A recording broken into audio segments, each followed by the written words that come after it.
It is 586 BC, and the air in Jerusalem tastes like smoke, limestone dust, and panic.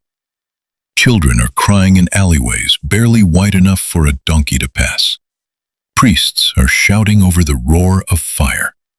Soldiers slam through timber doors.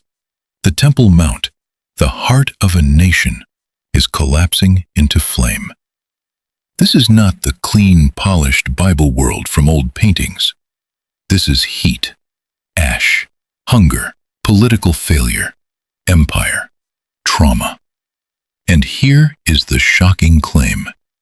The Bible said moments like this were coming. Not in the vague language of fortune cookies. Not in the safe, blurry language of something big is about to happen.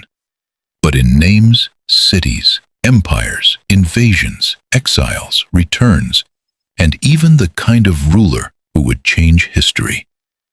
So tonight, we are walking through some of the Bible's most astonishing future predictions and what happened when history caught up with them.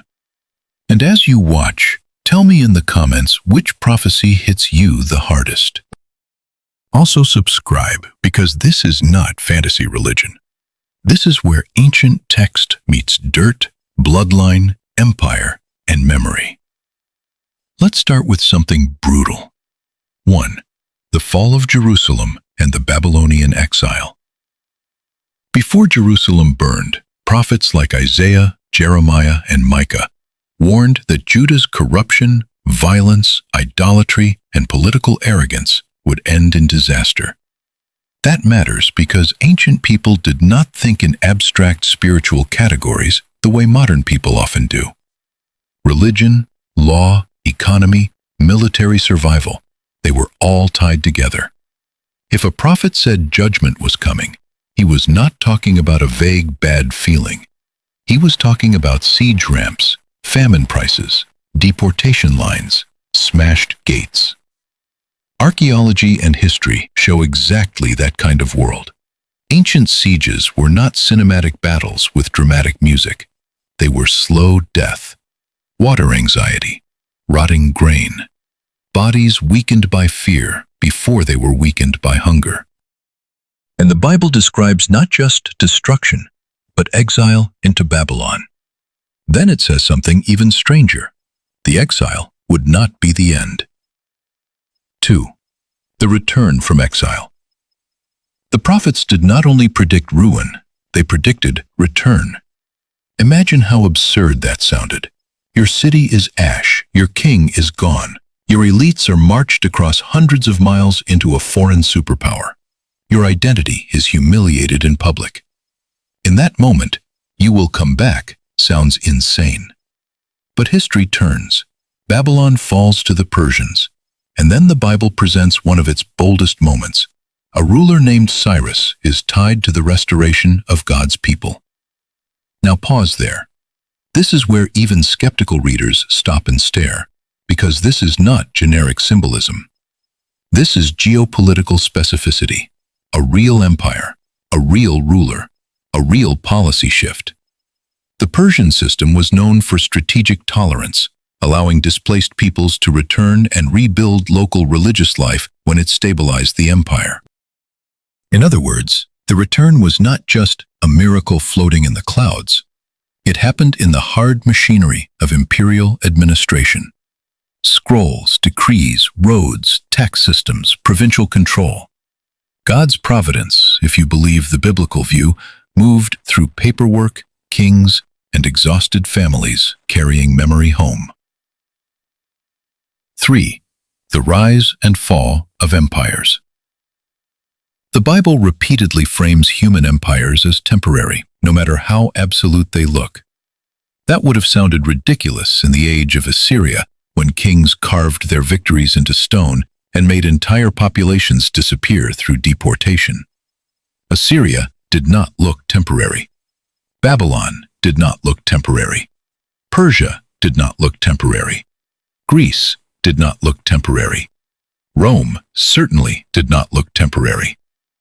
But one by one, they all cracked.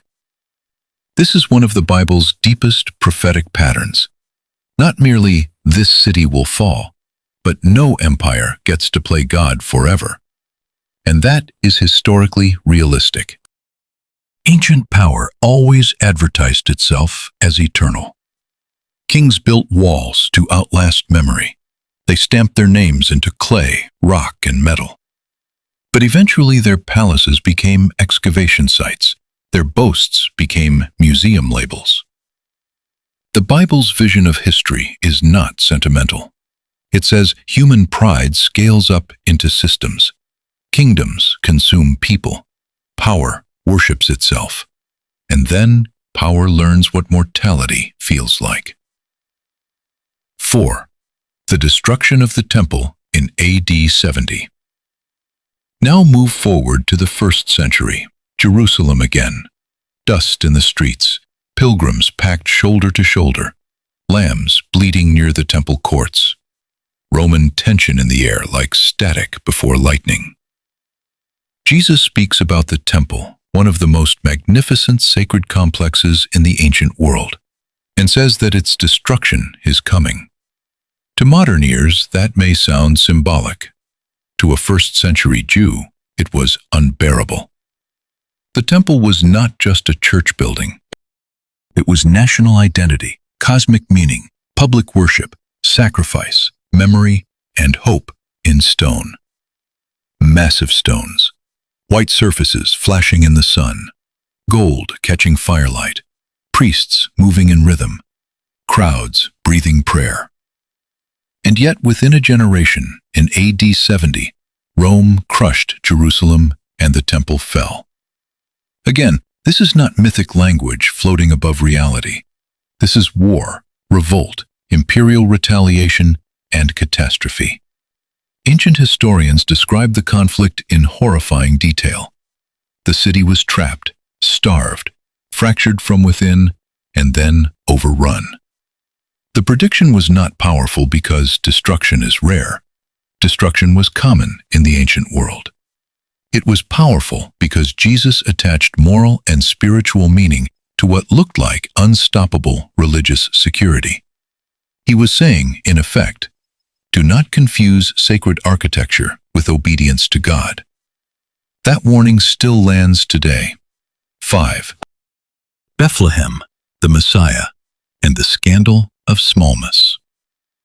Now let's talk about one of the Bible's most famous prophetic claims, a ruler coming from Bethlehem. Bethlehem was small, not a glittering capital, not Rome, not Alexandria, not even Jerusalem in its political weight. Just a Judean town with animals, stone houses, rough bread, family lineage, and long memory. And that is the point. The Bible keeps predicting that God's answer will come through places and people the world overlooks. Not through imperial marble, but through obscurity. Not through a throne room, but through vulnerability. Not through polished power, but through humility. For American audiences especially, this matters. We are trained to believe the future belongs to scale, branding, visibility, influence. The Bible keeps saying the opposite. The turning point of history may come from a village no empire bothers to fear. 6. The suffering servant and the shock of the Messiah. Then we reach the prophecy that still divides rooms, the vision of a servant who suffers, bears rejection, and somehow brings healing. In the ancient world, people expected victory to look like obvious force. Kings won by crushing. Gods were honored by strength displays. A rescuer was supposed to dominate. But the Bible opens another possibility. What if God's chosen one wins through suffering instead of spectacle? That is offensive to human instinct. We want rescue that looks strong from a distance. We want a hero with banners, not wounds. But the Bible's prophetic pattern points toward a Messiah who enters the mud of human grief instead of standing above it. For Christians, this finds its center in Jesus. Not the polished Jesus of clean Christmas cards, the real Jesus of Roman occupation, sweat, dust in his teeth, sandals on stone roads, nights cold enough to bite, crowds pressing in, political danger, public shame. Exhaustion. That is the scandal. God did not answer the future by avoiding history. He entered it. And this is where all these predictions stop being trivia and start becoming personal. Because biblical prophecy is not mainly about proving that God can win a debate. It is about revealing what kind of God He is. He warns before judgment. He remembers people in exile. He humbles empires. He refuses to worship human power. He keeps promises across generations. And when the world is darkest, He does not send an idea. He comes near. The same Bible that foretold burning cities also foretold restoration.